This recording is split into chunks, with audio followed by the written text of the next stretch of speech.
noches, María Plazas.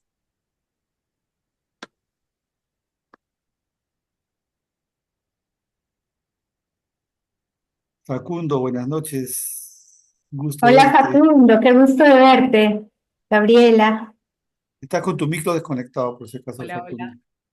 Ahora Hola, sí. hola a todos, ¿cómo están? Hola, Gabriela, ¿qué tal? Marisol, buenas noches. María, Marisol, Leonor, Leo.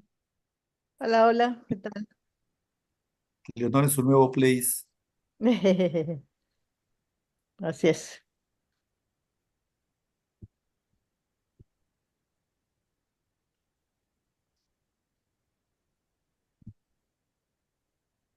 Bueno, vamos a empezar a andar porque hay varias personas que están sin cámara. Ujú. Queremos darle las buenas noches a esta reunión científica que se da en el marco del 13º Congreso de la Federación Latinoamericana de Psicoterapia y Psicoanálisis. ¿Qué tal, Adolfo? Buenas noches. Eh, Se llama Eros, Alteridad y Creatividad en Tiempos de Asombro, el tema, ¿no? El pulso actual del psicoanálisis. Y también estamos en un momento de convocatoria para la cuarta promoción del Instituto Psicoanalítico Interdisciplinario, ¿no? Estamos convocando a esta gente, a estas personas para esta promoción. Queremos darle la bienvenida. Soy Miguel Maldonado, soy presidente de la asociación, a nombre de la Asociación de Psicoterapia Psicoanalítica y del Instituto Psicoanalítico Interdisciplinario.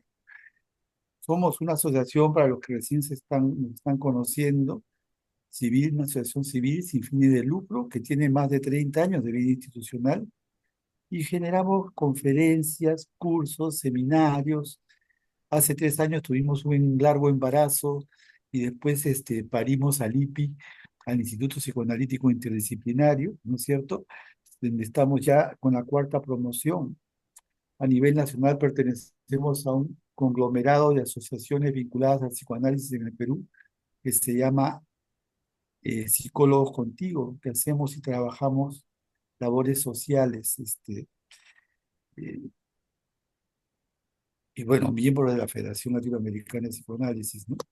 Bueno, sin más, voy a dejarlos con Liz Coronel, o dejarles con Liz Coronel para que presente a alguien que tengo la alegría de tenerlo acá conmigo una vez más, Fernando, que para que presente a Fernando. Liz, te dejo, por favor. Miguel, creo que primero es Sarita para que nos cuente del Congreso FLAPSIP. O ya No, no estaba en el protocolo, por eso Pero sí, encantada les cuento una introducción. ya. Estamos muy entusiasmados con la organización de este congreso y por lo tanto me hace feliz tenerlo hoy día aquí a Fernando con esta primera conferencia de las varias, muchas que vamos a tener rumbo al Congreso PAPSIP 2025 en Lima.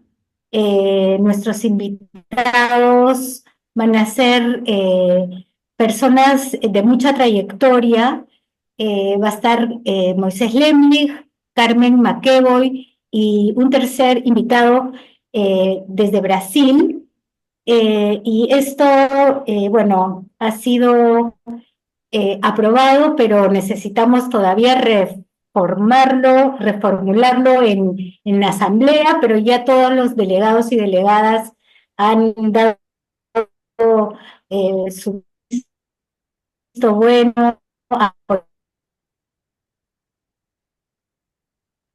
apoyando a Yo no estoy escuchando bien, no sé si es estas solamente mi personas con computadora. mentes brillantes, que los tiempos en que vivimos son verdaderamente.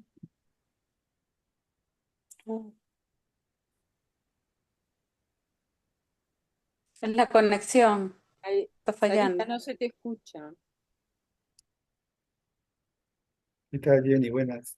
Parece que es la conexión de Sarita. ¿Qué Hola, tal?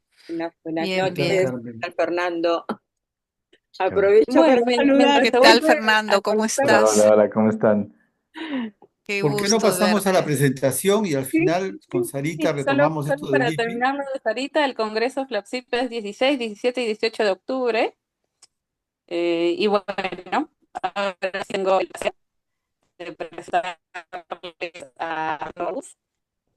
Primero agradecer a Fernando por la lección. Él nos va a hablar hoy día de Eros, alteridad y psicoanálisis. Fernando Orduz es miembro consultor de IPI, psicoanalista de la Sociedad Colombiana de Psicoanálisis, expresidente de PAL 2014-2016, docente de la Universidad del Norte, magíster en Comunicación y Cultura, miembro del grupo COWAP Latinoamérica, Comité de Mujeres de la IPA, y del grupo de estudios Psicoanálisis y Comunidad de FEPAL. Fernando nos dice, alter es la noción latina que hace referencia al otro. De ahí surgen dos enunciados, alteración y alternativa.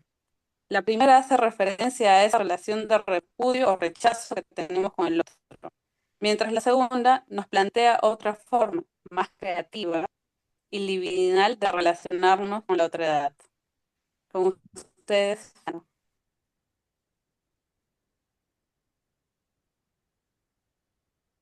Hola, hola. Adelante. Hola, hola. Sí, te escuchamos bien, Fernando, Ah, gracias. bueno, gracias, Lid, gracias, Sara, gracias, Miguel, por la invitación. Bueno, voy a comenzar con una serie de reflexiones acerca del tema. Son 5 o 6 reflexiones, un poco casi que en asociación libre, para poder después entrar como en diálogo a propósito del tema. Y quisiera comenzar con una primera reflexión existencial, ¿sí? ¿Quién es el otro? ¿Quién soy yo? No sé cuál pregunta antecede a la otra. Asumo que en principio es el yo. Por eso somos narcisos, ególatras, autocentrados. El otro viene después. Total, abro comillas, es mi vida y nadie la vive por mí, cierro comillas. Es una frase que con frecuencia oigo en diversos espacios, no solo en el espacio analítico. El cuestionamiento inquietante por el yo, por lo que anhelamos ser o producir como mismidad, pareciera que nos hace olvidar de nuestros interrogantes sobre el otro o los otros. Profundizamos tanto en las posibilidades de construir una identidad que nos hundimos en el fondo de los egoísmos. Y resalto el sufijo ismo, porque en esa propensión hacia lo individual, pareciera que habitamos en islas solitarias, donde resguardamos nuestra privacidad de lo público, vivido como lo otro hostil. Creo que la trampa de nuestros psiquismos contemporáneos, que es también una paradoja, es esta tendencia algo obsesiva de estar definiéndonos todo el tiempo como reflejo de algo. Algún paciente me decía que se había sentido tranquilo el día que le habían asignado un diagnóstico y continuamente oigo decir, soy un adicto, soy un TOC, soy un TAP, un depresivo, soy un adolescente, un candidato, soy gay, soy trans, soy de izquierda, soy de derecha, soy de universitario, soy de alianza, soy peruano. Lo paradojal de esta labor de asignación de identidad es que esta acción termina siendo el reflejo de una idea o una imagen o una palabra que no es propia, sino que es de otro, de un ser que me antecede. Lo paradojal también es que nunca se es una sola cosa, sino múltiples seres a la vez. En ese afán que tiene el yo de colonizar la totalidad del territorio de nuestra mismidad, en el afán de nominarnos como esto soy yo, nos olvidamos que arrastramos tantas otredades que en ocasiones nuestro yo está más cerca de un remedio de Frankenstein que de una imberbe e inmaculada construcción original. Ahora que menciono Frankenstein, dicha novela tenía como subtítulo El Prometeo moderno. Esto me parece interesante porque es con la modernidad que el reino del yo adviene en nuestra cultura de tradiciones occidentales. Y algo de esto es lo que quería enunciar o denunciar Mary Shelley, la autora de la novela, Con la modernidad advenimos en una especie de demiurgo de nosotros mismos.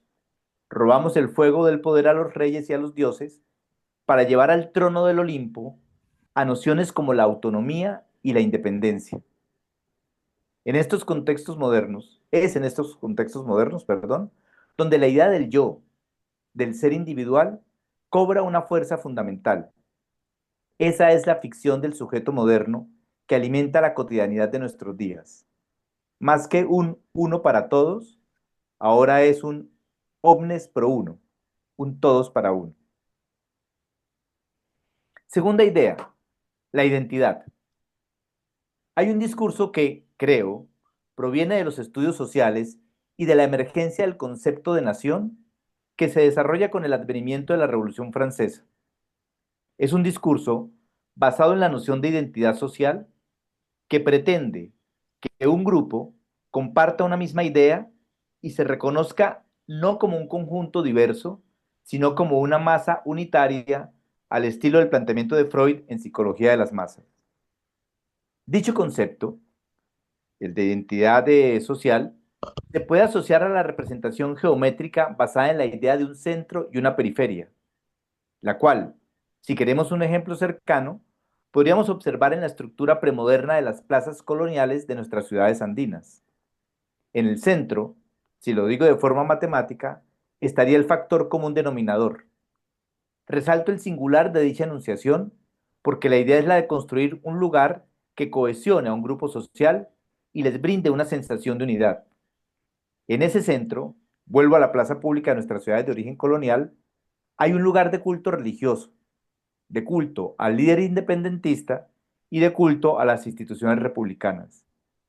El centro, valga la redundancia, funciona como una fuerza centrípeta que se contrapone a la fuerza centrífuga que representa el desorden o el caos social.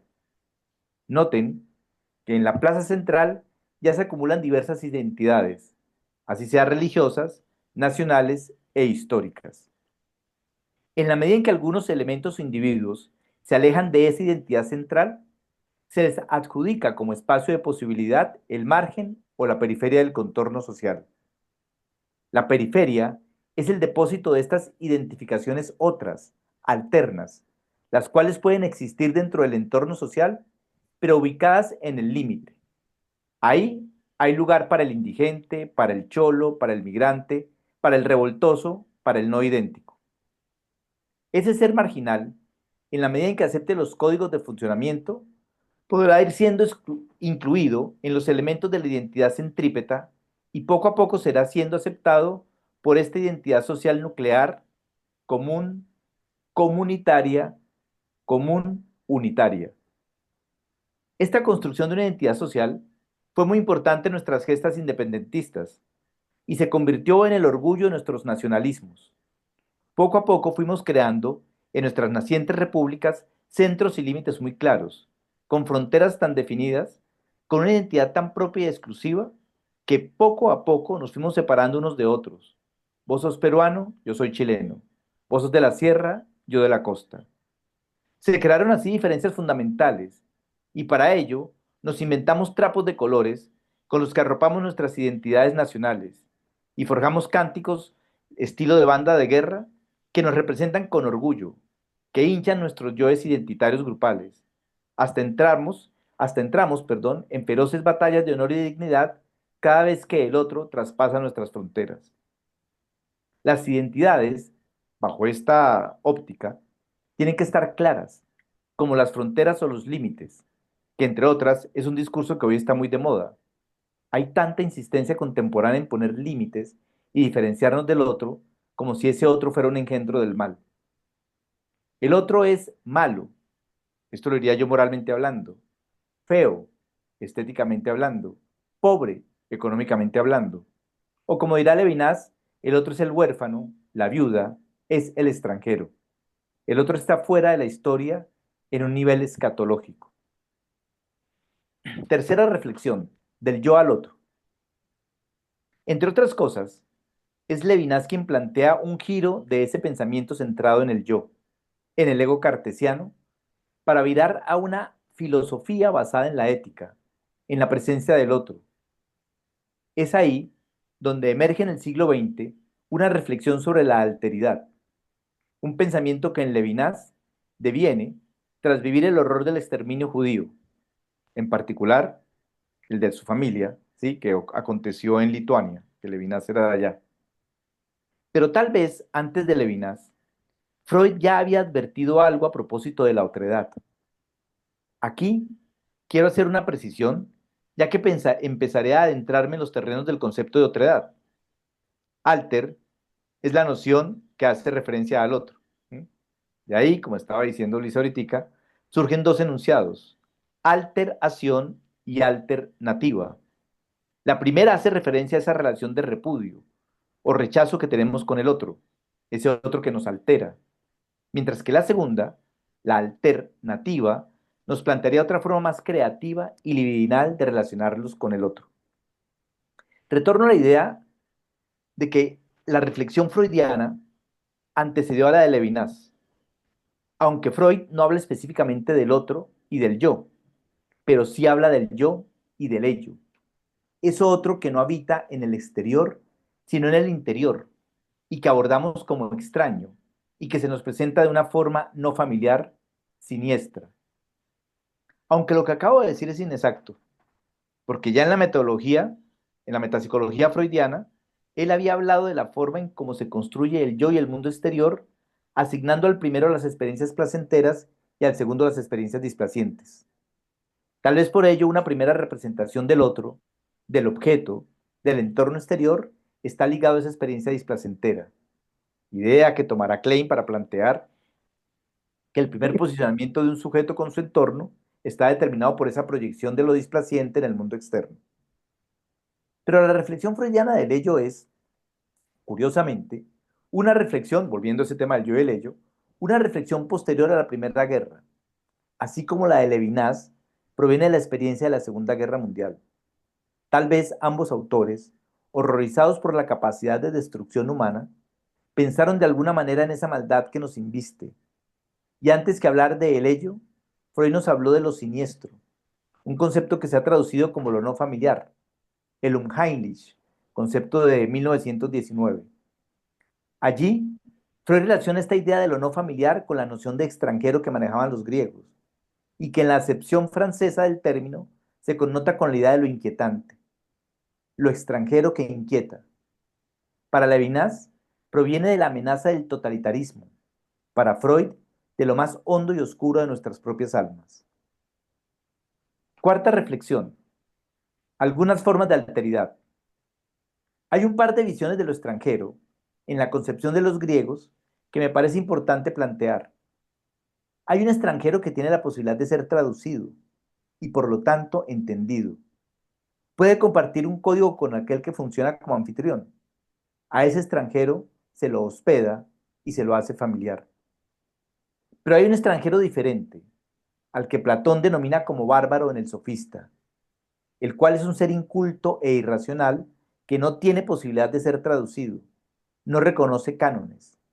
El bárbaro que no comparte nuestro código, que no tiene traductor, es visto como un monstruo y a ese no se le aloja, no se lo hospeda. El otro que deviene en monstruosidad lo podemos encontrar en diferentes márgenes de nuestra cultura. Como ya había enunciado, ese bárbaro habita la periferia o incluso está por fuera de ella.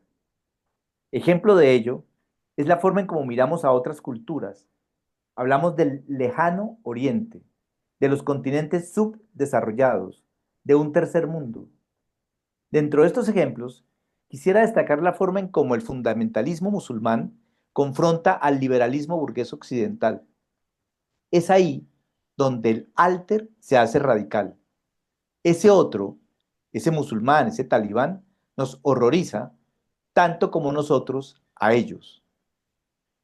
Pienso en la forma en que ciertas prácticas tradicionales, precoloniales, siguen existiendo en comunidades tribales y horrorizan al racional e higienista hombre moderno. Esa es la alteridad que hoy en día provoca terror. Por ejemplo, la alteridad radical me parece que está en la mujer musulmana que se cubre frente a la mujer hija de la cultura moderna, de la feminidad liberal post-60, que ha hecho del develamiento no solo un concepto, sino un hacer. O en la práctica de la clitoridectomía y de la circuncisión en tribus de África Occidental, que también se rechaza con indignación y se condena desde nuestra razón salubrista y erradicadora del mal y de la enfermedad.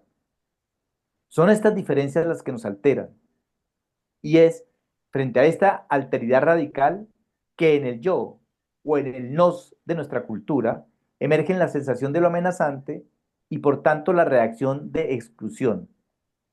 Y en esta exclusión germina la noción de una violencia simbólica o en acto que apunta al exterminio del otro como engendro del mal. Aquí es cuando aparecen los supermanes mesiánicos que nos van a librar de todo mal. Pero no toda acción frente al otro o frente al bárbaro está asignada por la exclusión o la violencia del exterminio. La Iglesia Católica, en su proceso evangelizador, nos legó otra forma de relacionarnos con ese bárbaro. Acción católica que me parece, y esto puede ser muy discutible, tiene una forma contemporánea en los discursos de responsabilidad social. En los discursos de responsabilidad social hay una necesidad imperiosa de hacer algo por el otro. ¿Qué hay detrás de esta insistencia en el discurso sobre el otro? ¿Qué es lo que preocupa detrás de dicha acción solidaria? Aventura, conquista, cruzada, evangelización, salvación. Históricamente, muchos han sido los motores que llevan hacia el otro. Cuando un joven de pensamiento moderno universitario se encuentra con otro joven por fuera de sus ideologías de vida, lleno de hijos, sin intereses desarrollistas o progresistas, el joven universitario moderno tiende a un acto, a hacer entrar en razón a ese otro ser por fuera del mundo racional. El otro, por fuera de nuestros límites que nos interroga en su forma de vida y que cuestiona a ese joven universitario, conllevándolo a una solución para ese interrogante. Lo que hay que hacer es introducir a ese ser desposeído en la razón universitaria, volver al marginado un reflejo de nuestra mismidad. Esa puede ser la peligrosa base de cierto quehacer comunitario, hacer del otro mi idea de unidad. Me parece que así opera en ocasiones la pedagogía, la evangelización, la seducción y el dominio. Entonces, cuando vamos a trabajar con una comunidad, más aún, si esa comunidad nos es medianamente ajena, extraña, extranjera, podemos quedar enredados en este ideal de comunión donde no hay alteridad y pretendemos hacer del extraño un idéntico, desconociendo su alteridad o su subjetividad. Esto que digo me hace pensar en una frase que alguna vez oí en algún momento. Tenés que hacer lo que yo te diga porque es por tu bien. Aunque cabe también pensar que esa alteridad del otro es otra construcción identitaria basada en alienaciones. Roger Dorey, un analista francés del siglo pasado, planteaba que hay dos formas de dominar al otro. Una es el ejercicio del poder, la otra es el acto de seducción. El erotismo es la otra forma de relacionarnos con ese otro en tanto diferente o divergente. Eros, en la obra freudiana inicial, estaba pensado como una acción que se dirigía hacia el otro. Luego vino el narcisismo, donde habló de un Eros dirigido al propio yo. Tal vez por el enunciado de Freud de la prohibición del incesto, la búsqueda erótica del otro estuvo consignada a los movimientos exogámicos. Eso que de alguna manera está ilustrado en la historia con las figuras del rapto, el rapto de Helena o el rapto de las Sabinas. El rapto de amor, el arrebato erótico que nos lleva por fuera de nuestros límites debidos, como el mito clásico de Romeo y Julieta, que los llevó a cruzar esa periferia de lo indebido. Ese signo también habita nuestras historias de colonización. En muchos otros lugares, siempre he llevado ese fragmento de la historia de amor entre Isabel Chimpu Ocllo, la cautiva, que se deslumbró con el conquistador y vencedor de su pueblo, el capitán Sebastián Garcilaso de la Vega, padre del primer mestizo de las letras, el Inca Garcilaso. Son muchas las historias de amor que nos indican ese grado intenso de atracción que el otro puede ejercer sobre el yo hasta desarraigarlo de las raíces de su mismidad. Si pienso en ese primer movimiento del acto erótico donde el otro nos deslumbra con su diferencia, con su piel, con su olor, con su sabor, también pienso en un segundo movimiento de ese encuentro erótico, el de la domesticación, cuando queremos volver al otro un reflejo de nuestros códigos o de nuestra mismidad. Las marcas del amor que conllevan a apoderarse del cuerpo del otro como lo hace el colono. Por eso hay una frase emblemática en esta dinámica amorosa. Soy tuyo, tú, yo. Quinta reflexión. El otro psicoanalítico. Hay un modelo psicoanalítico que ha puesto la alteridad, el otro, en los sujetos familiares, que ocupan el lugar de lo inconsciente. Ya no pensamos en ese otro lejano del que estaba hablando antes, de esa alteridad radical, sino que pensamos en los denominados lazos de sangre, en la triangularidad edípica, en el dominio de lo familiar. Dinámica que, como decía en párrafos anteriores, operan por marcas, las marcas genéticas, las del apellido, las de la crianza. Somos de alguna manera escritos por esas figuras parentales. Son la historia de una forma del pasado que vive determinando actuares y sentires presentes. En un pasado que nos envuelve, mi mamá me mima. En un pasado que nos marca, mi mamá me ama. En un pasado que nos sujeta, mi mamá me ata. Y del cual intentaremos toda la vida desenvolvernos, desenmarcarnos, desujetarnos. Desde esta óptica, el otro familiar que nos marca, en determinado momento nos satura, nos inunda, nos atrapa. Cualquier adolescente entiende esto, esta necesidad de deshacerse de ese otro, de esa historia que le antecedió. Pero ¿para qué nos deshacemos de ese otro familiar? ¿Para caer en manos de otro? Un nuevo otro que habla desde la fascinación y el encanto, que sustituye a otro que en otro momento de la vida hizo lo mismo, nos fascinó y nos encantó. Oscilamos entre deshacernos de otros para adentrarnos en una nueva otredad. El psicoanálisis ha sido pensado como una especie de lente que nos permite acceder a esa especie de otredad que nos habita. Pero esta historia oculta que vamos develando no es exactamente una alteridad radical como la idea del bárbaro, sino que esta nueva otredad de la que estoy hablando viene en fragmentos de una entidad perdida que podemos reconstruir con el auxilio de algunos códigos. Pero si pensamos el actuar psicoanalítico de otra forma, no como reconstrucción, sino como una deconstrucción de nuestras espacialidades e identidades, y que ello nos arroje a una especie de más allá del principio del placer, más allá del pasado neurótico que nos determina. Volver al pasado sería el funcionar del neurótico, un tiempo que se resiste a descongelarse, una mismidad que no cesa de buscarse como reflejo en cada acción de la vida.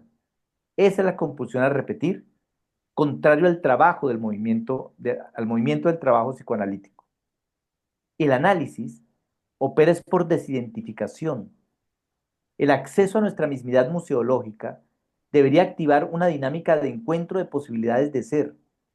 El efecto de un análisis debería desembocar en un deseo que se ha desprendido de sus ataduras y que debe operar en la búsqueda de una otredad. Ingresar al interior de un consultorio y cruzar un umbral es ingresar a un museo o a un mausoleo donde desempolvamos viejos archivos oxidados. Pero al desempolvarlos, ¿qué observamos? ¿Fragmentos de algo que ya no somos o fragmentos de algo que nos insiste en ser? Insisto en pensar un psicoanálisis desde otra alternativa. La alteridad que se configura como otro no está en los pasados oscuros que nos han sido, sino en los futuros posibles que nos llevan a existir. Y hablo de la noción de existir como aquello que nos lleva fuera de sí, de nuestros límites, de nuestros contornos. Ex, barrado, sistir, ¿sí? La palabra la separo, existir, nos hace movernos hacia la otredad. El otro, con su diferencia que me seduce, ese otro tono de piel, esa otra forma de habitar, esa otra forma de codificar. Eso es el movimiento vital de Eros. Eros apunta hacia la otredad y hacia la diferencia. Pienso en la forma en cómo nos ha marcado la tragedia edípica, a los que nos dedicamos a estas labores psicoanalíticas. A ratos la teoría no se ancla en la época del moderno judío vienés de principios del siglo XX, sino que la teoría se ancla en otra temporalidad, e insisto en esa palabra, otra temporalidad, que es la del pensar griego.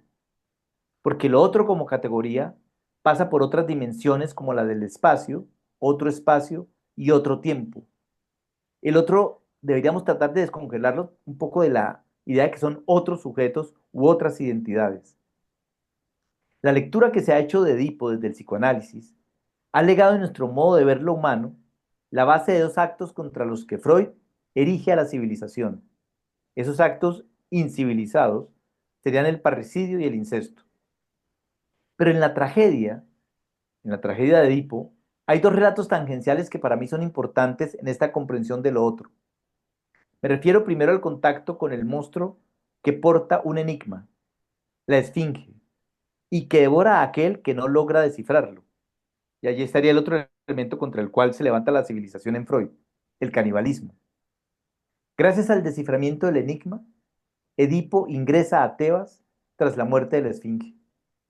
¿Por qué traigo este relato de la esfinge? Porque considero que el contacto con ese otro radical que vengo enunciando está connotado por el enigma y por la monstruosidad. Y aquí quisiera recalcar que la palabra monstruo no designa algo feo o malo. Etimológicamente monstruo se refiere a algo excepcional que se sale de la norma establecida. Puede haber algo monstruosamente bello, hermosamente enigmático. Por ejemplo, la noción de continente oscuro conlleva ese enigma que de alguna manera atrapa y seduce. Quiero decir que el contacto con el otro está atravesado por ese percibir monstruoso o por esa sensación de lo enigmático.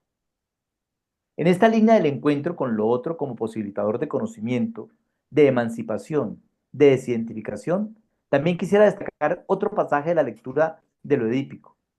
Me refiero al encuentro entre Edipo y Tiresias, que en realidad es el encuentro que desencadena el desenvolvimiento de la trama trágica. Desde el psicoanálisis podríamos plantear que lo otro es el saber ignoto, lo sabido no sabido. Edipo se enfrenta a una otredad que lo inviste sin él saberlo. El asesino endogámico que busca existe en él. Este desciframiento es posible gracias al ciego trans, Tiresias. Tiresias y la Esfinge son personajes monstruosos que curiosamente le permiten a Edipo el reconocimiento de esa otredad monstruosa de la que ha estado huyendo como destino. Por último, y como epílogo, algunos ejemplos literarios. En muchas ocasiones que me he referido al tema de la alteridad, siempre traigo de manera reiterada la historia del guerrero y la cautiva, el cuento de Borges, del bárbaro, de Droctulf, que atacando a Roma, ve la belleza de la ciudad que pretendía destruir y prefiere cambiar de bando y morir en defensa de esa alteridad que lo deslumbró, la belleza de la civilización romana. O la historia de la abuela de Borges, que me parece más impactante. A la abuela le habían hablado, ¿sí?, que por las pampas del norte de Argentina transitaba una mujer como ella, con el color dorado iluminado de su cabellera.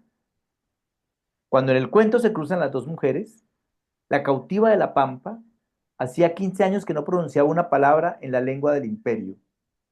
Y aunque la abuela de Borges la insta a retornar a la civilización, la ahora aborigen americana reniega de ello. El penúltimo párrafo del cuento es neural en la descripción de esa otredad que la arrebató. Todos los años, la india rubia solía llegar a las pulperías de Junín o del fuerte Lavalle en procura de baratijas y vicios. No apareció desde la conversación con mi abuela. Sin embargo, se vieron otra vez.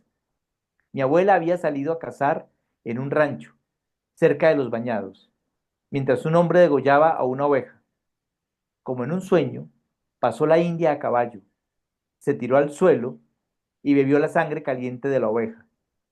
No sé si lo hizo porque ya no podía obrar de otro modo o como un desafío y un signo. Y en el último párrafo dice Borges, refiriéndose como conclusión de estas dos historias. A los dos los arrebató un ímpetu secreto, un ímpetu más hondo que la razón, y los dos acataron ese ímpetu que no hubieran sabido justificar. Pensar sobre la categoría de lo alter implica atreverse a dejarse llevar por ese ímpetu de los personajes borgianos, cruzar el límite, devenir traidor, devenir converso, ser trans. Creo que de alguna manera El hecho de que hoy esté de moda lo trans es una consecuencia del reconocimiento social de esas otras identidades alternas que estuvieron ocultas por la presencia de las identidades fuertes, unitarias o binarias. Pero no solo lo trans, como he dicho antes, no quiero poner el acento sobre los sujetos. Retomo la idea que dejé enunciada anteriormente. Hay una alteridad de las categorías espaciotemporales que me parece importante destacar o señalar, y creo que esto se muestra o ejemplifica con el acceso de los mundos virtuales como una característica de este siglo. Lo virtual plantea una forma alterna de estar, o más bien, podría decir que es una forma de la existencia. Existir, como ya dije antes, es estar fuera de sí. Esa sería su significación etimológica. Lo virtual, entonces, haría eco del existir, nos desterritorializa, nos saca de nuestros espacios. En este sentido, virtualidad y existencia irían de la mano.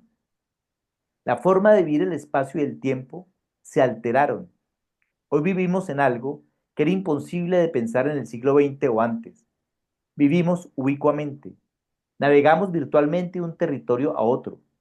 Hoy, por ejemplo, estoy en Lima, sin necesidad de atravesar fronteras. El espacio virtual podría enunciarse como un espacio sin fronteras.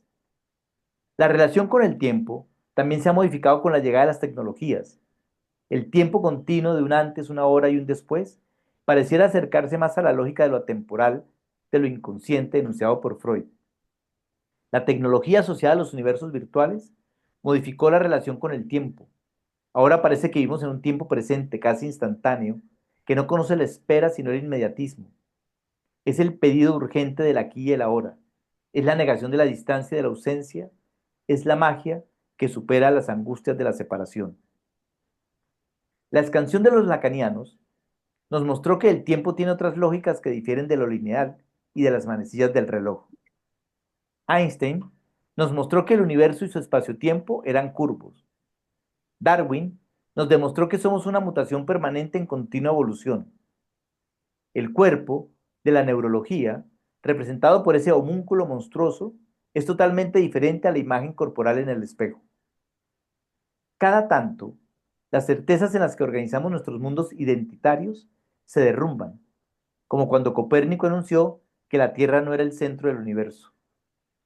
Borges, en un cuento llamado La esfera de Pascal, dirá lo siguiente: los hombres se sintieron perdidos en el tiempo y en el espacio. En el tiempo, porque si el futuro y el pasado son infinitos, no habrá realmente un cuándo. Y en el espacio, porque si todo ser equidista de lo infinito y de lo infinitesimal, tampoco habrá un dónde. Nadie está en algún día, nadie está en algún lugar, nadie sabe el tamaño de su cara. Listo. Gracias. Gracias. Gracias, Gracias Fernando. a ti. Potente. Muchas disparadores de ideas, ¿no? Bueno, vamos a dar lugar a las preguntas, comentarios, reflexiones.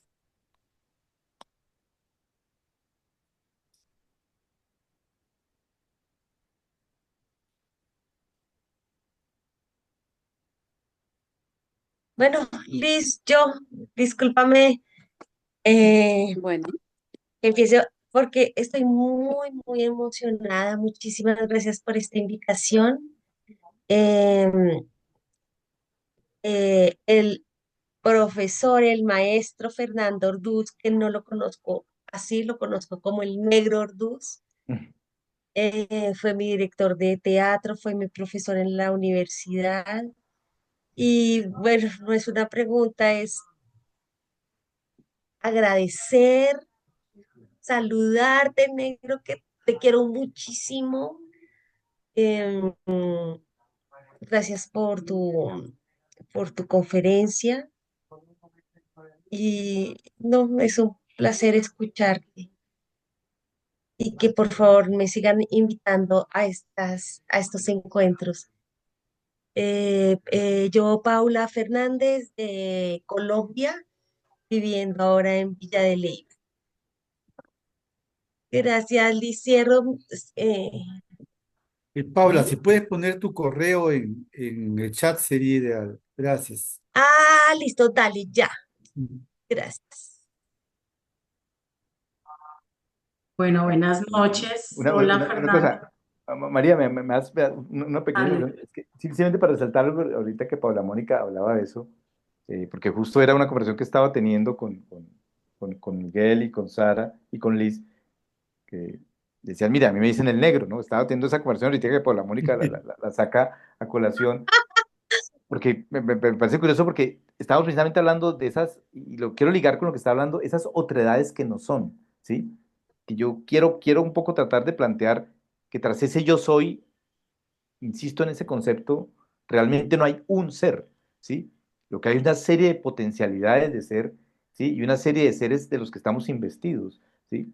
Y ahorita que decías Colombia, Villa de Leyva, digo, eh, somos migrantes, ¿no? Continuamente estamos como migrando, pero no solamente migrando en términos de ciudades, migrando en términos de teorías, migrando en términos Claro. de reconocimientos, de imágenes de reconocimientos, de conceptos, ¿sí? Creo que hay una migración permanente que a ratos las unidades que tienden a hacer fotos de la vida, niegan la continuidad, el desplazamiento, la migración, y que mi reflexión sobre la alteridad apunta a eso, a tratar un poco de negar el efecto foto y prometer un poco por el efecto cinético, ¿sí? De las imágenes en movimiento, ¿sí? Que a ratos decir yo soy es como la foto, ¿sí?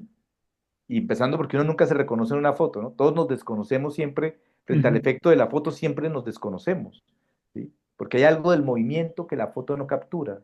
En ese sentido yo diría, la imagen de lo idéntico como uno, ¿sí? Eso no, muchas veces no existe, no es que no exista, existe, ¿sí? Pero como parte de un proceso, de una continuidad, de una movilidad, ¿sí? Donde el uno y lo otro están como en un continuo movimiento o dinámica. Perdón, María, perdón. ¿Mm? Gracias. No, de hecho me encanta ese comentario, Fernando, porque, pues no sé si te acuerdas de mí, yo estudié en la Javeriana, hasta ahorita, desde que me gradué, te vuelvo a ver.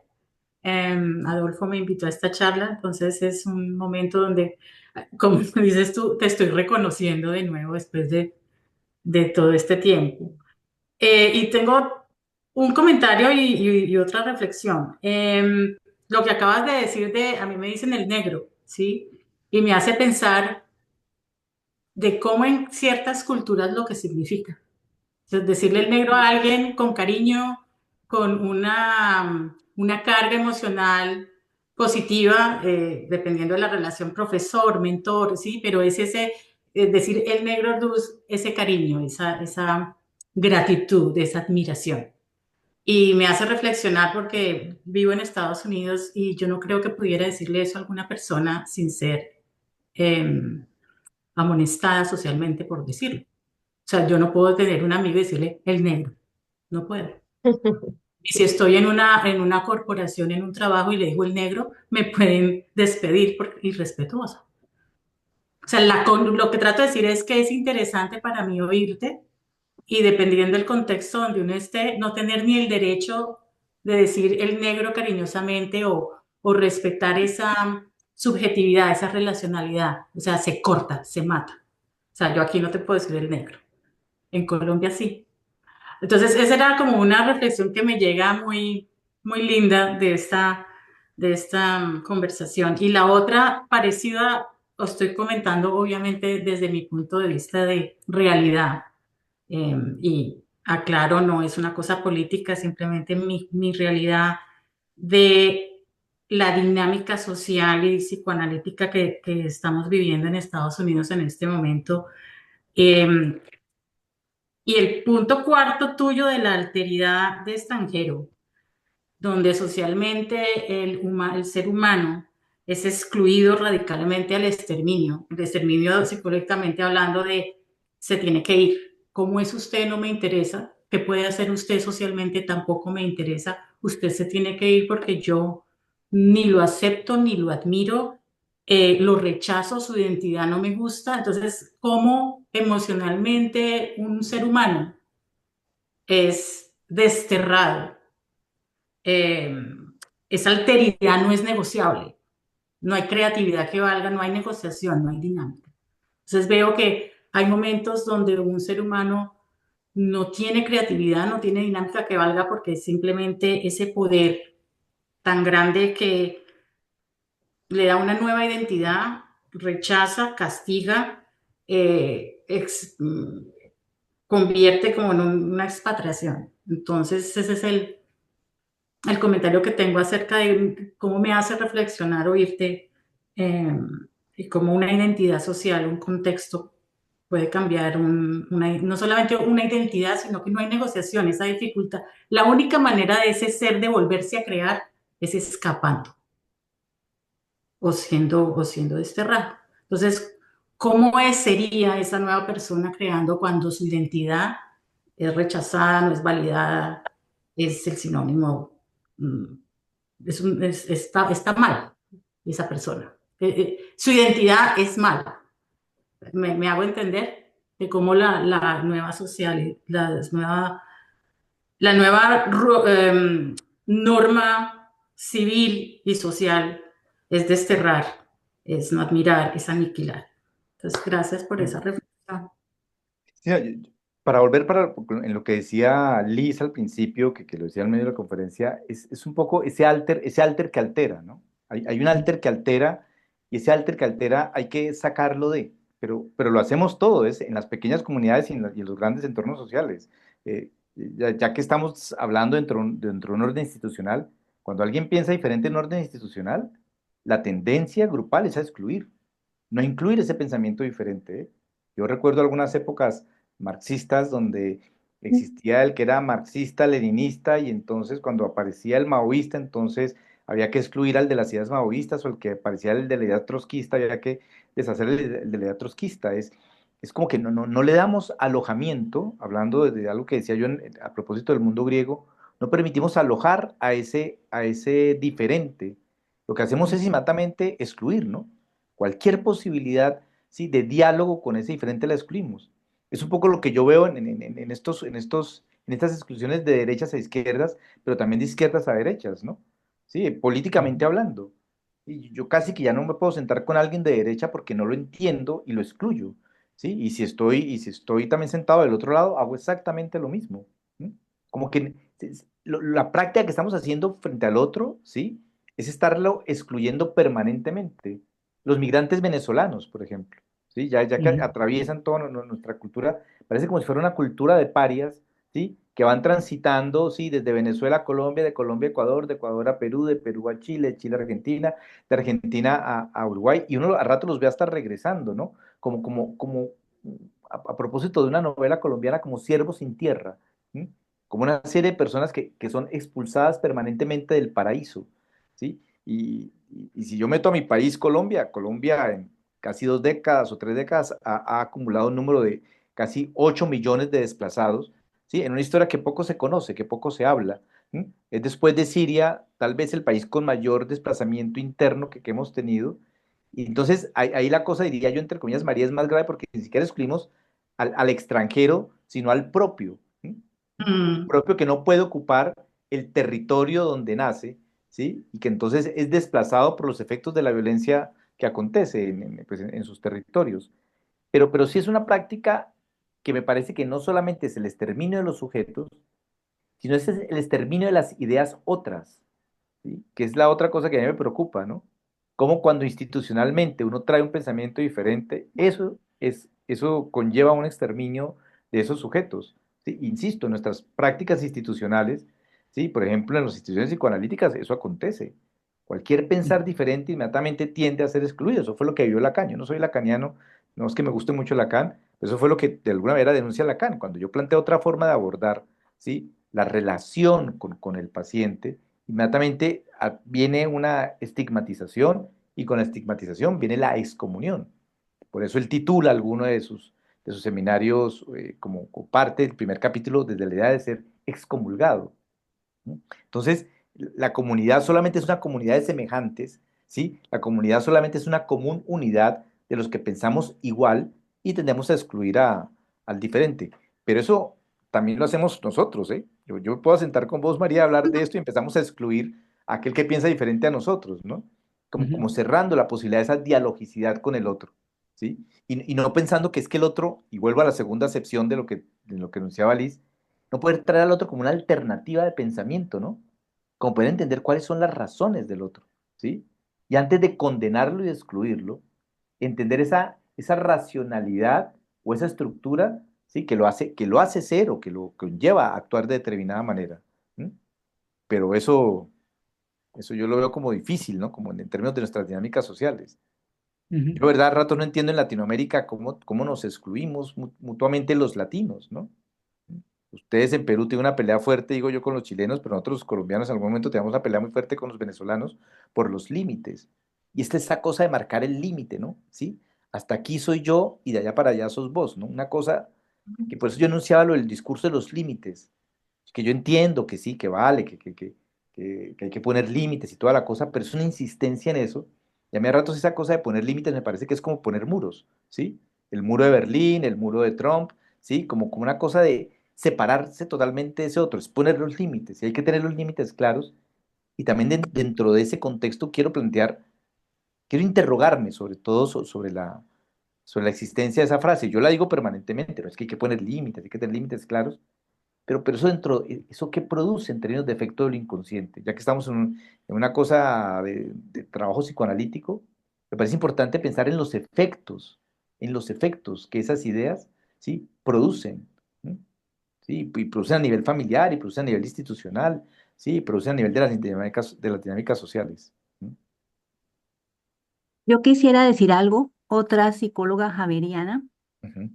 psicóloga clínica, formada por el doctor Luis Fernando Ortús, o tu gran maestro. Gracias, gracias por estar acá, gracias por tener la posibilidad de decirte en persona, gracias por haberme formado como psicóloga clínica, porque soy psicóloga clínica gracias a la formación que recibí en la Javeriana contigo y con el doctor Bransky. Trabajo con adolescentes en los Estados Unidos, vivo aquí hace muchos años y me dediqué a la psicología clínica y lo que me queda de esta charla es de los espacios sin fronteras. Y muchas gracias, Negro Orduz. Mi respeto y mi cariño. Muchas gracias. Bueno, me están conmoviendo aquí. Mm. Qué tierno Fernando, todo esto. yo quería decirte que todo lo que traes me hace pensar o me hace recordar lo que decía Bion acerca de que pensar es doloroso. O sea, el otro se nos vuelve amenazante y ante la amenaza, en lugar de pensar, poder transitar el temor y pensar que el otro tiene formas diferentes, vivencias diferentes, y que no tiene que ser lo uno o lo otro, ¿no? Lo que nos surge primariamente ante la amenaza es el rechazo. Es una cosa, escuchándote, me haces pensar, es una cosa que es como tangencial a lo que estás diciendo. Pero recuerdo yo alguna vez una paciente que en algún momento se termina la sesión, y le digo, bueno, se terminó la sesión. Y me dice, ¿cuál se terminó la sesión? No, no se ha terminado, me dijo. ¿Sí? Yo, como sí, ¿no? Ya es minuto 45, chao. Me dice, no, no, ¿cuál chao? ¿Mm? Yo necesito seguir hablando, ¿no? Entonces, como que ella venía con otra concepción del tiempo y yo quise como asignarle mi concepción del tiempo, la mía. Ella me decía, es que yo necesito otra temporalidad, me estaba diciendo. Yo, claro, le empecé a hacer racionalizaciones de todos los estilos, pero me dejó pensando mucho, ¿no? Tiene que ser, el corte del tiempo tiene que ser el mismo para todos. Claro, yo entiendo que por una cosa de orden social, esto no puede ser así, pero las temporalidades son diferentes en cada uno de los seres humanos, de los grupos humanos, ¿no? No es lo mismo la forma en cómo los grupos indígenas viven el tiempo, ellos a como lo vivimos nosotros. Y lo que nosotros muchas veces hacemos es tratar de meter al otro en nuestros códigos, ¿sí? Y el que no se mete dentro de nuestros códigos es rechazado. ¿Sí? Para usar la última palabra que te escuché, ¿no? Es como que a ratos hay un forzamiento, ¿sí? En codificar a todos los seres de la misma manera. Incluso, vuelvo y te repito, desde nuestras prácticas clínicas. ¿Sí? A mí me parece muy importante que podamos repensar esas fronteras o esos límites de nuestra práctica, porque muchas veces se constituyen en límites inamovibles. Y cuando me parece que eso tiene que ser pensado para cada tipo de sujeto, y ojo, porque eso lo dijo Freud, ¿eh? Sí, eso lo dijo Freud, sí, la técnica depende mucho del tipo de paciente con el que estemos, del tipo de patología con el que estemos, del tipo de necesidad de los pacientes. ¿M? No depende de una normatividad que esté por fuera del sujeto, ¿sí? Sino que es algo que se construye con cada subjetividad, ¿no? Porque si no, lo que hacemos es poner límites para excluir. ¿M? Para ponernos a resguardo y que muchas veces después se dice, eso no es psicoanálisis. Miguel, Miguel Sí, quiere decir. muchas gracias, Fernando. Eh, Tú sabes que cuando hubo la guerra con Ecuador, hubo un grupo indígena que fue acusado de traidor de parte del ejército peruano, porque ellos fueron tomados como orientadores en la selva y según el ejército les dieron mala la información y los expusieron a los ecuatorianos. Pero un antropólogo se acercó a conversar con ellos y lo que sucede es que ellos tenían otra concepción de la geografía y otra concepción del tiempo. Por ejemplo, ellos decían, el pasado está adelante porque lo podemos ver, el futuro está atrás porque no lo vemos, no sabemos qué va a pasar. Entonces, desde este lugar ellos dan información al ejército, pero el ejército no se tomó el trabajo de averiguar, y bueno, después fueron absueltos, pero dentro de todo esto del alter, dentro del yo soy, yo creo que el yo soy es algo muy, muy duro, muy rígido. Y creo que esta tendencia en algunas miradas psicoanalíticas del desarrollo de la psicosexualidad hasta la genitalidad, del desarrollo de la identidad hasta que tengas una identidad, tiene un poco también esa ruta de ese saborcillo de producto terminado. Y yo tengo la idea de que nosotros no somos varias cosas. Alguien dijo que teníamos varios self, en diferentes sitios podemos tener diferentes self. Y esto habla de que somos un sistema abierto, no somos un sistema cerrado que ha sido formado para ser solamente de esa manera. Eh, Alice Miller habla de la pedagogía negra. La pedagogía negra es la pedagogía del año 1800, del siglo XIX, ¿no? Donde la orientación de la pedagogía era anular la voluntad del niño. Por ejemplo, estoy escuchándome un eco y no sé si yo estoy con un alter que me está boicoteando o es el sistema. Este, pero bueno, anular la voluntad del niño. Si el niño hace lo que quiere, decía, ese niño después no va a ser un buen ciudadano. Usted tiene que anular su voluntad para que de esa manera usted lo moldee y lo forme. Y el que escribió este libro fue el papá de Schreber, el que Freud nunca vio, pero mucho habló de él, ¿no es cierto? Y yo creo que también hay esta idea de que hay un momento en que el niño se diferencia el yo del otro, ¿no? Proceso, producto de un proceso. Plantearlo de esa manera, yo creo que también es un poco rígido, porque yo creo que siempre desde que nace, y ahora con las investigaciones del desarrollo lo tenemos más claro, desde que nace, el niño diferencia olores, el niño diferencia sonidos, el niño reconoce una serie de cosas. Entonces, el otro no es ese otro que uno proyecta lo malo en el otro como nos han hecho creer, o el otro que irrumpe, ¿no es cierto? El otro que domina. Hay el otro que nos ayuda a hacer también nosotros mismos, ¿no es cierto? A desarrollar nuestra subjetividad en un ámbito de la ternura. Entonces, no necesariamente el otro tiene que ser un enemigo, Miguel, o no por eso, necesariamente un opositor. claro, a mí por eso, perdón, en medio de la exposición traía las historias de amor, porque esas historias de amor son las que hacen, las que rompen esa idea del otro, ¿sí? Sobre todo las historias de Ujú, amor prohibidas, ¿no? La de Romeo y ujú, Julieta, la clásica, sí, Capuletos y Montescos, ¿sí? Donde yo me enamoro del otro, del que está del otro lado, ¿sí? Sí, ujú. donde, ya que María hablaba de la situación de Estados Unidos, donde yo como mexicano, sí, me enamoro del americano y es ese derrumbe, porque parece que el acto erótico derrumba en ese momento ese límite o esa barrera de lo debido y lo indebido, ¿m? Que es la historia también de los indígenas o de las indígenas y los españoles, porque inicialmente llegaron fue ellos y no ellas, pero es esta historia de cómo lo erótico marca otra forma de relacionarnos con el otro, ¿no? que me parece que es más esa alternativa. Por eso, en lo que leía Liz, yo decía que ahí está la dimensión erótica. ¿M? Porque hay una dimensión erótica del encuentro con el diferente, ¿no? Como esa fascinación que le puede uno generar la diferencia, esa belleza ¿sí? Como cuando uno escucha el cantadito de otras latitudes, ¿no? Sí, a mí me encanta cuando habla Jenny, por ejemplo, perdón, Jenny, ¿sí? Porque tiene el cantadito, ¿no? El cantadito diferencial sí, del sur, pero tiene que ver eso, con amar la diferencia, ¿m? Que es una cosa que de alguna manera no nos enseñan cómo amar, sino todo lo contrario, ¿no? Como a rechazar. ¿M?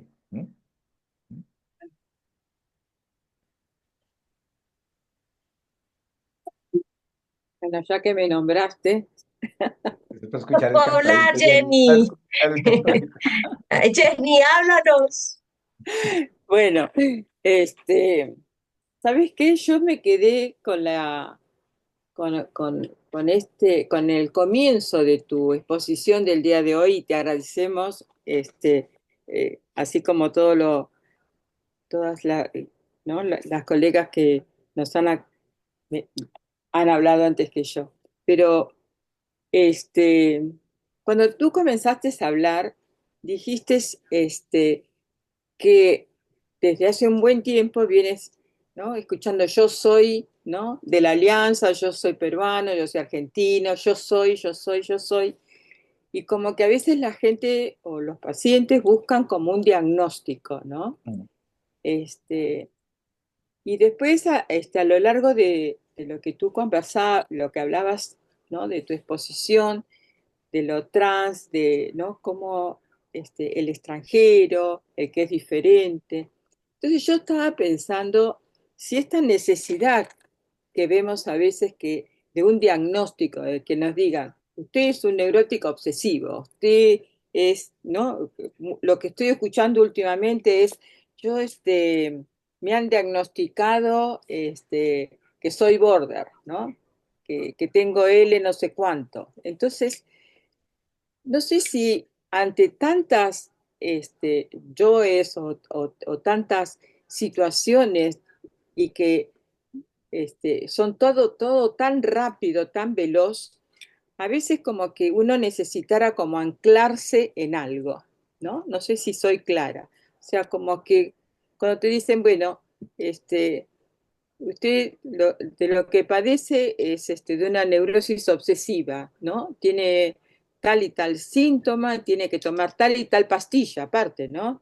La cosa milagrosa, o tiene depresión, tiene ansiedad, tome tal y tal otro. No sé si en esta era tan veloz de tantos cambios, es como que uno necesitara algo en donde anclarse, en donde no seguir volando y no seguir, ¿no es cierto?, disparando de un lado para el otro.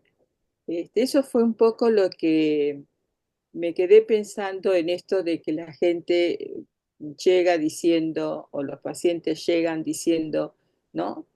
Tengo tal diagnóstico, ¿no? Como esa necesidad de que el otro nos diga como qué es lo que padecemos, qué es lo que tenemos. ¿Mm? Y esos diagnósticos a veces como que nos identificamos ahí y nos quedamos ahí, ¿no? Como que tenemos algo fijo. ¿Mm? No Jenny, sé. yo quisiera pensarlo en términos como de la idea freudiana de polos antitéticos, ¿sí? Como que la cosa no es o anclarme o transitar, sino la tensión dinámica que se da entre el anclaje Ajá. y el viajante, ¿no? Entre ser transeúnte y estar anclado, ¿sí? En como ser una cosa, pero también la posibilidad de ser otra cosa diferente, y que ahí es donde se juega la dinámica, ¿sí? Como que no se trata de lo blanco o lo negro, sino el movimiento que hay entre lo blanco y lo negro, el movimiento, ¿m? Como que dos polos que dinamizan, ¿sí? Como dos magnetos, ¿sí? El negativo y el positivo, que van generando un movimiento, que a ratos estará más de este lado, que a ratos estará más de este otro lado. Después de tanto migrar, uno tendrá añoranza de anclaje, ¿no? Yo conozco a una colega nuestra, ¿sí? Que la conocí estudiando en la Universidad Nacional de Bogotá, después haciendo una maestría en la Universidad Javeriana, pasó de la pública a lo privada, después se fue a Argentina a formarse, ahora trabaja en Lima. ¿M? Y yo digo, bueno, y esta mujer, ¿sí?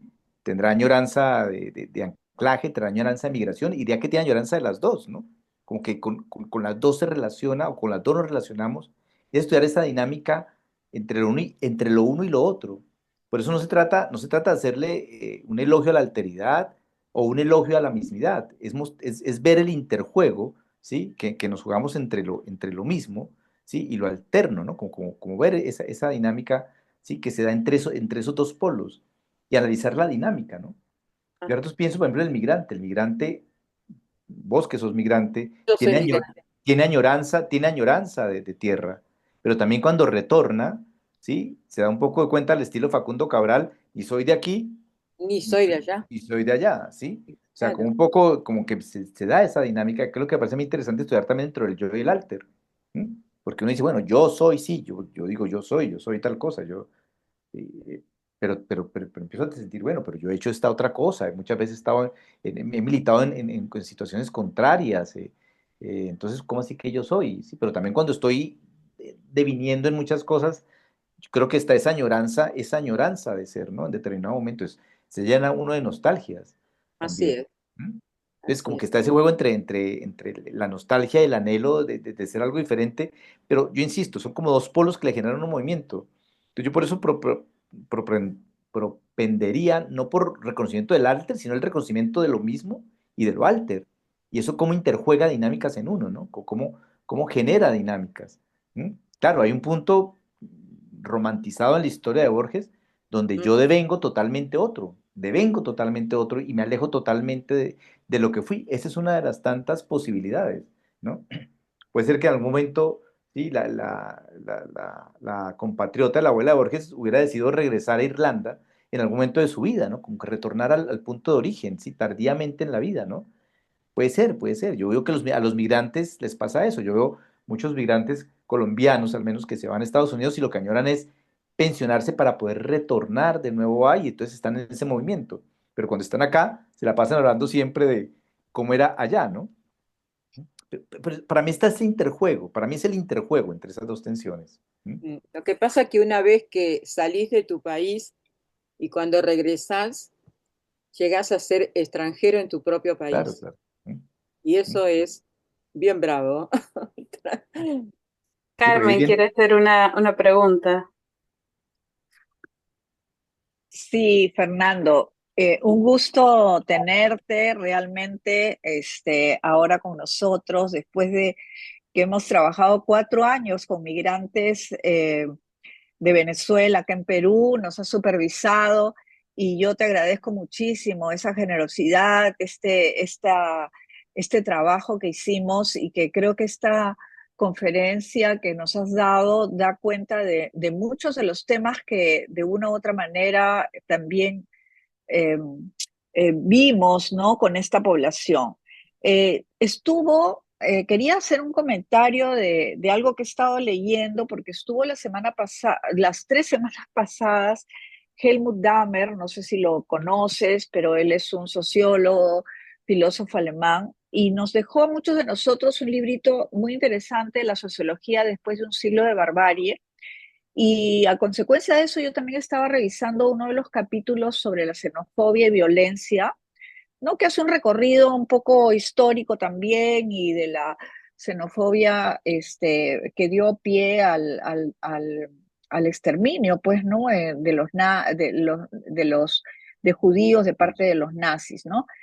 Pero me llamó la atención algo que quisiera comentar porque así como hay muchas diferencias, él plantea también que este tema de la migración tiene bastante que ver en cuál es el contexto social y político de la migración, porque en caso, por ejemplo, de sociedades con muchas carencias, con niveles de vida muy precarios, el extranjero, el migrante, como nos pasó acá con los venezolanos, es pues excluido, ¿no? Estigmatizado, pero no sucede lo mismo cuando hay, por ejemplo, una vida creciente, pleno empleo, o viene el extranjero así como Jenny.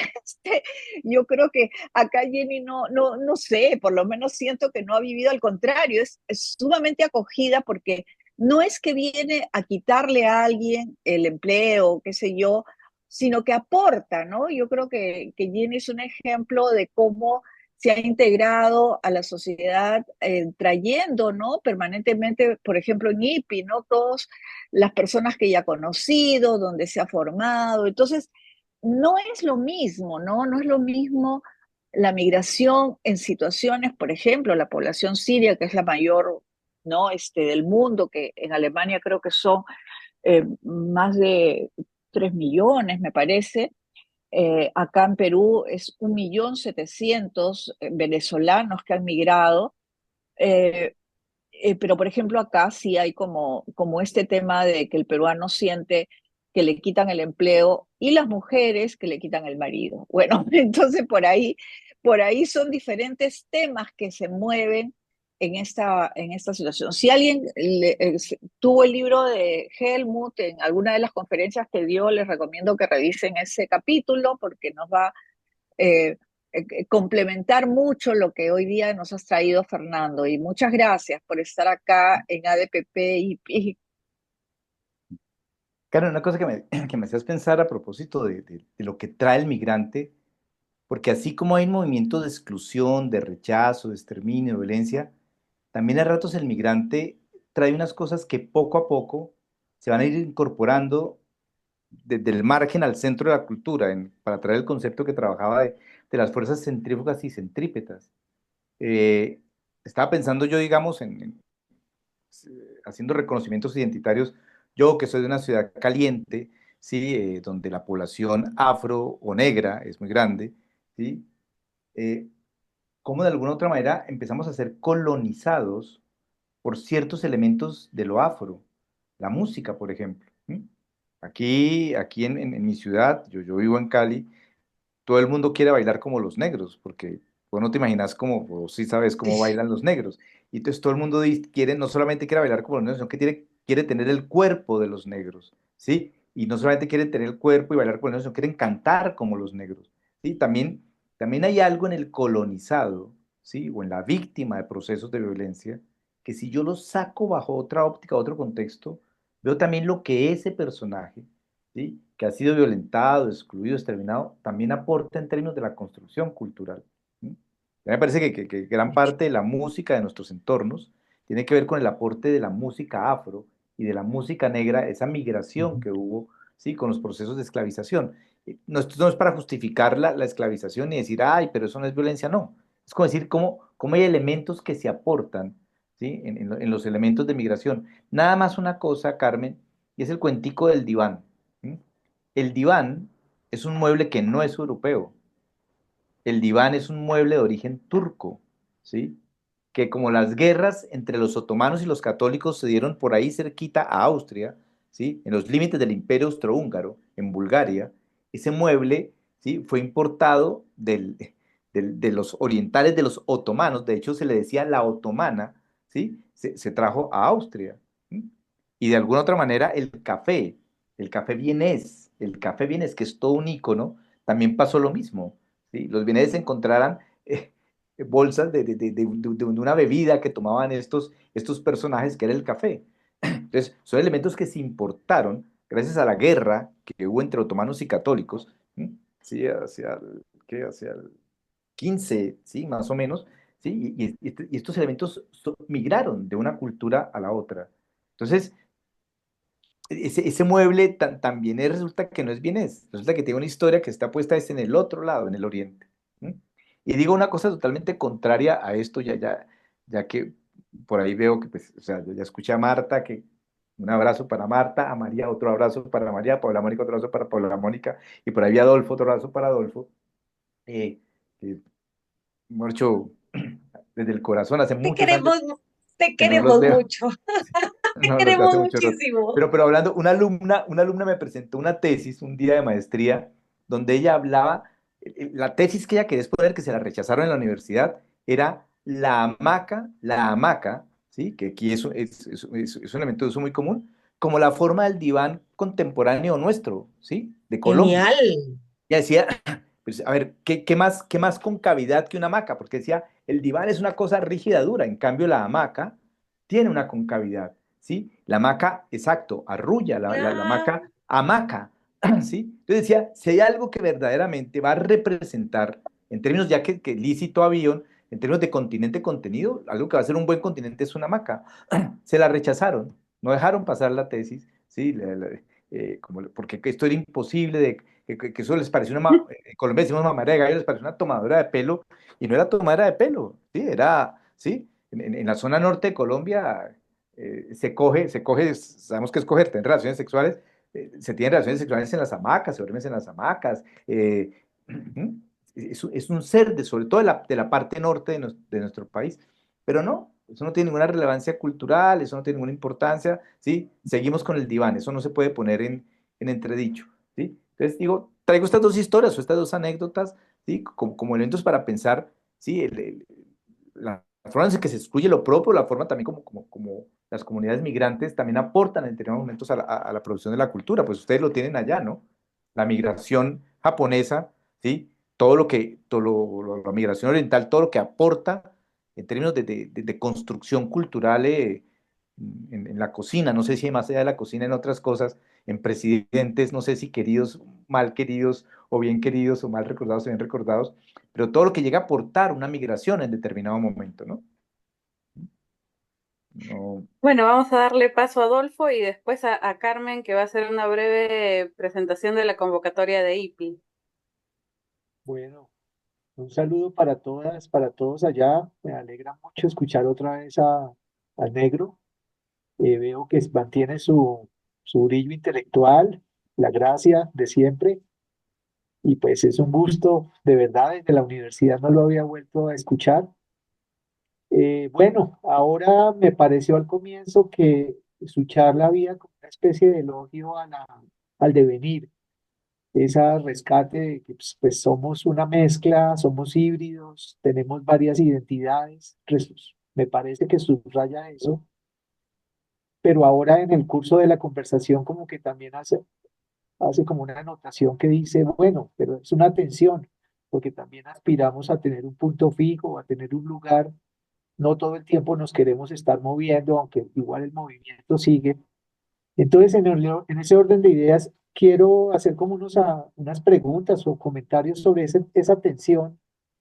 También como, pues usted decía que hacía una asociación libre, aunque me pareció que la verdad lo tenía como muy elaborado, o si tiene esa capacidad de hacer esas asociaciones libres, pues mis respetos. Porque me parece que a veces la asociación libre no es tan ordenada, pero a lo mejor sí. Entonces quiero decir algo sobre ese tema de que usted dice que usa mucho la palabra poner límites, pero en la charla como que exalta que es importante salirse del límite. Entonces esa es una tensión que yo veo en mi trabajo, por ejemplo, en los colegios, porque entonces, y en Colombia a veces se habla que estamos es en el desborde, que aquí todo está a punto de salir, se sale del límite todo el tiempo y en cualquier encuentro estábamos a punto de ser agredidos, de agredir, de salirnos de casillas, de romper el esquema, de que esto no era como lo teníamos pensado, que esto no tiene agenda, le decían a Petro. Bueno, entonces esa tensión que existe, simplemente la dejo ahí como que no, la cosa tampoco es tan chévere salir, de venir, tan chévere quedarse quieto, porque hay una tensión contradictoria que a veces yo lo diría desde la clínica misma, es angustiante.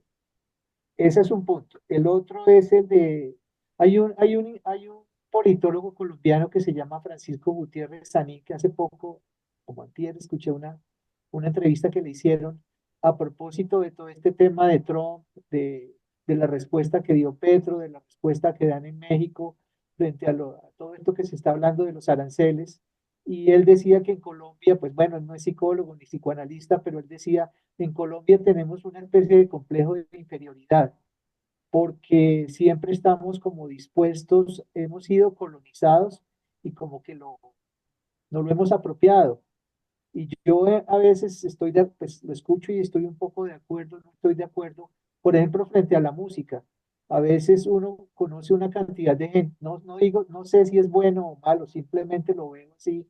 Hay mucha gente que no sabe nada de música colombiana, solo se presentan, a mí solo me gusta la música en inglés. como por ahí hay un bambuco que solo me gusta lo extranjero y mejor.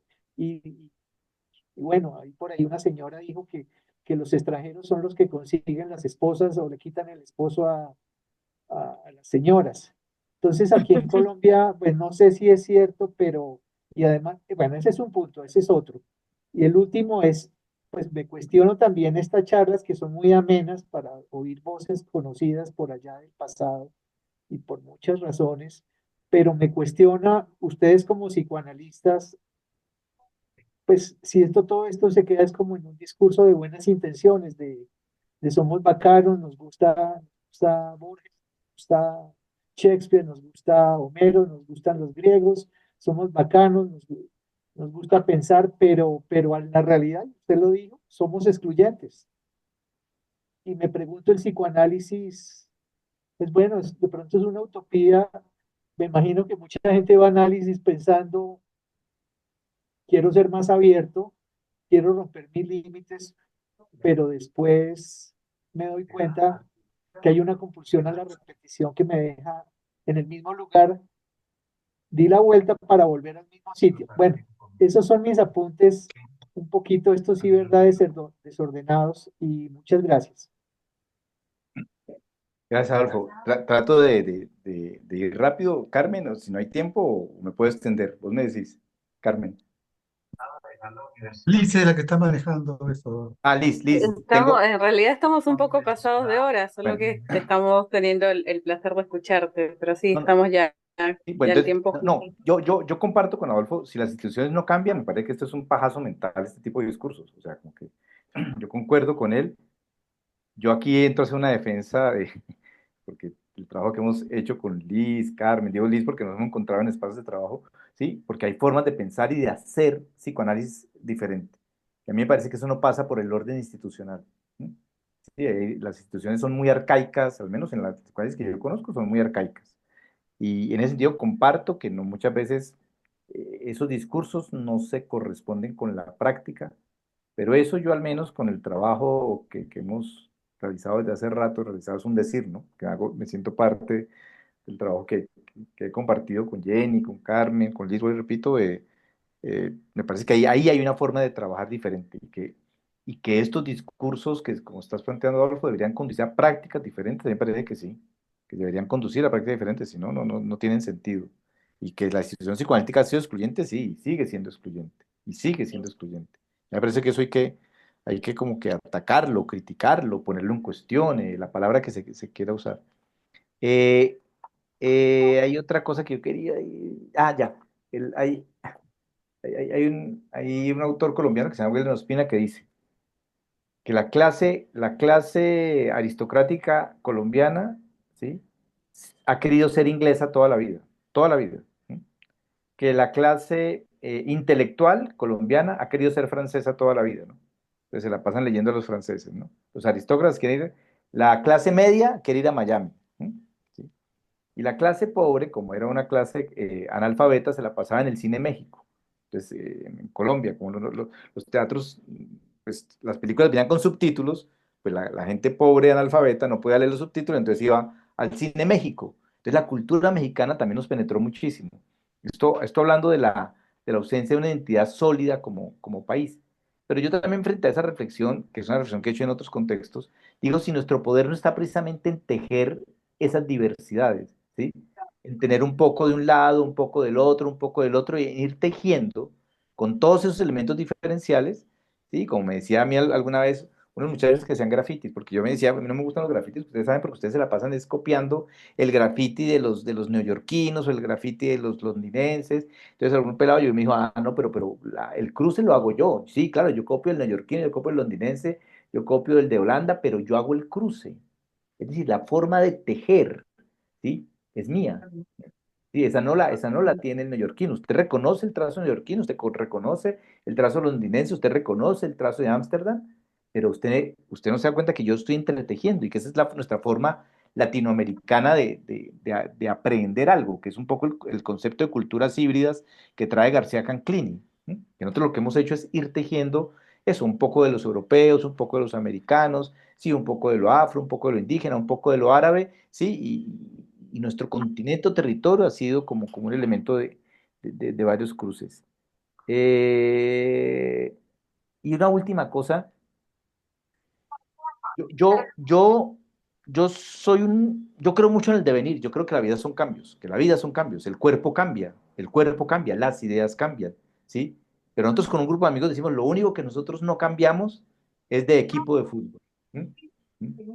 Somos 5 que somos hiper hinchas del Deportivo Cali, y si yo voy a un partido del Deportivo Cali y se aparece un americano, se me sale el excluyente, el violento, sí, lo que sea, sí, se me sale. Está la crisis del fútbol colombiano, que ya todos decimos no vamos al estadio, ya no le vuelvo, yo no vuelvo a ir a partidos del Cali, mejor soy hincha del Barcelona en España, o del Liverpool en Inglaterra, o de Alianza Lima en Perú. ¿Mm? Como ya me parece que de todo, por más hemos dicho que hasta las mismas identidades supuestamente sólidas, son resquebrajables.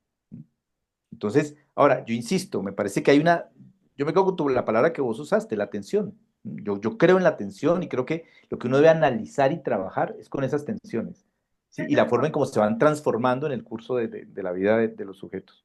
Bueno, eso y Gracias, Fernando. gracias. Carmen. Ay, muchas gracias, Fernando. De verdad, esto que acabas de decir también nos inspira muchísimo a lo que IPI desea ofrecer, justamente una formación que integre todos estos aspectos sociales que tienen que ver con los grandes problemas humanos, sociales y políticos de nuestros países. Bueno, yo quería convocar, ¿no? Informar sobre la convocatoria que tenemos en este momento para formarse como psicoterapeuta psicoanalítico, o la especialidad de estudios psicoanalíticos e intervenciones sociales que brinda IPI. Estamos abiertos a recibir las postulaciones. La formación es una formación de 3 años. Justamente es un enfoque clínico-social, donde se integra toda la teoría psicoanalítica desde sus inicios en el psicoanálisis hasta el psicoanálisis contemporáneo. La idea es comprender al ser humano desde su individualidad y su relación con la sociedad. La especialidad es de 3 años, y ambas formaciones tienen la posibilidad de tener experiencias de intervenciones comunitarias acompañadas con la supervisión, con convenios que estamos haciendo también con comunidades para que los estudiantes puedan desarrollar estas actividades comunitarias. Las clases van a iniciarse en abril, pero estamos recibiendo en este momento los expedientes. Quienes estén interesados pueden escribirnos. No sé si Cristina nos puedes poner los datos de IPI. Sí, ya los ¿Tienen puse en ustedes el chat. información? En el Ya, chat. perfecto. Información de la página web. También nuestros teléfonos, lo voy a dictar por acá, el 960-40-68-54. Tenemos una posibilidad de darles una información personalizada. Quienes estén interesados nos pueden llamar y concertar una entrevista para darles toda la información que ustedes necesitan. Fernando está acá, nuestro consultor también de IPI. Los consultores son personas que han revisado nuestro programa formativo. Tenemos un convenio con la Universidad Antonio Ruiz de Montoya, quien también ha aprobado nuestro plan educativo, y con quien mantenemos una relación continua, tanto para la derivación de los alumnos para atención psicológica, que son los que pueden, los que se van formando, atender. También lo que es importante, que nos visiten y vean nuestra plana docente, que son profesores de aquí de Perú y también del extranjero. Y bueno, hay un equipo coordinador que tiene a su cargo cada una de las cátedras, que son las líneas de trabajo en la malla curricular, que la pueden también visitar en nuestra página web. Y bueno, invitar a quienes estén aquí presentes o los colegas que también conozcan jóvenes que quieran entrar a este apasionante mundo que todos estamos involucrados, enamorados y que sabemos que nos da una perspectiva mucho más grande para poder entender al ser humano y poder también brindar todas esas posibilidades de un mejor bienestar emocional y una transformación. Bueno, muchas gracias a todos también por estar aquí presentes y esperamos que puedan ser parte de IPI y ADPP. Bueno, le doy la palabra a Miguel, que creo que va a dar las palabras de cierre, despedida, y a Liz. Bueno, gracias Gracias, Liz, Fernando, por favor. gracias a todos. Miguel. Bueno, muchas gracias porque podamos seguir pensando juntos. Yo creo que eso es lo importante dentro del arte, es que podamos pensar juntos y que podamos tolerar las diferencias. Y eso es muy valioso. Y estos espacios y el instituto buscan un poco eso. Muchas gracias, Fernando, por tu tiempo, por tu caridad, por tu cariño. Sabemos cómo te quieren y sabemos que eres muy querible. Un gran abrazo, maestro. Bueno, gracias a ustedes por la invitación y yo repito, a mi gente colombiana, qué lindo volverlos a ver, qué lindo volverlos a ver. Que hace mucho rato, décadas, desde el siglo pasado, mejor dicho. Eso es mucho. Bueno, Por favor, Miguel. pongan su correo en el chat para poderles enviar de otros eventos que haya. Pueden poner en el chat antes que cerremos. Bueno, buenas noches a todos. Muchas gracias, Fernando. Chao. Increíble. Súper. Muchas gracias, hasta pronto. Adiós. Chao.